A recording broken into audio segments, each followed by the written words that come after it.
All of us are dependent upon someone or something for at least some aspects of our lives. As infants, we are completely dependent upon our parents to feed us, clothe us, nurture us, and to change our diapers. That, I suppose, is the ultimate dependency. But our need for others doesn't end when we can finally feed ourselves.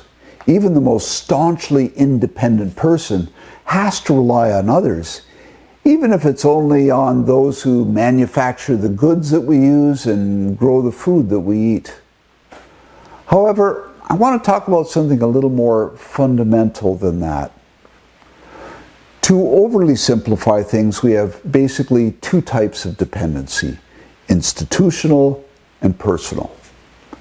COVID-19 has brought to the forefront the role that institutions can play in our lives. Could you imagine what would have happened if there had been no accommodation for the shutdown of our economy? How many people would have been hungry and hopeless if it was not for CERB, EI, tax deferrals, eviction delays? Just think how many people who have never had to rely on a food bank would be hungry right now without that service. We create institutions in order to facilitate the functioning of our society. Those institutions handle our governance, healthcare, public order, mental health, social safety, housing, and on and on. But institutions by nature are impersonal and bureaucratic. We create institutions in order to handle the large societal demands, but there is another level of dependency that is crucial, and that is our personal connections, our friends, neighbors, family, and sometimes strangers. I recently was a participant in a situation where there was no institution that was going to help someone, and that individual had a very limited circle of people that they could count on. It was frustrating to see their helplessness and despair as they struggled on their own. My heart goes out to the poor and the disenfranchised. Their level of dependency is high at the same time that the level of help available to them is low. Of course, COVID-19 hasn't helped the situation. It is hard to receive report when we have had to isolate from one another. Jesus talks a lot about serving one another.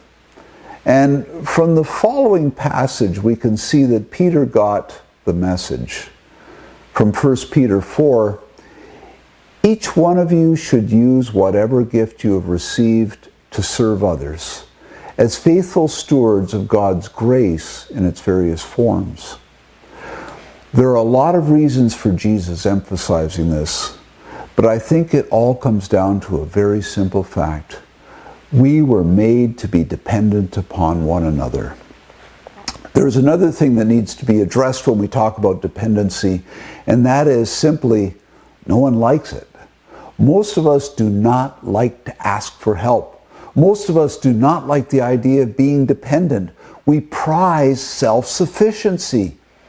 Yet, I think that except for the most self-centered of us, we do like to serve, to help, and to be useful. This is the conundrum of it all. We want to help, but at the same time we are reluctant to receive help. So let me offer a variation on the word dependent, interdependent. I think that this better describes who we ought to be. When we are interdependent, all of us have the opportunity to serve and to be served. The stigma that we create around dependency is lifted. So I would encourage each of you to celebrate your dependencies and seek the help that is available to you, and at the same time, serve others with the gifts that you have been given. Let's be interdependent.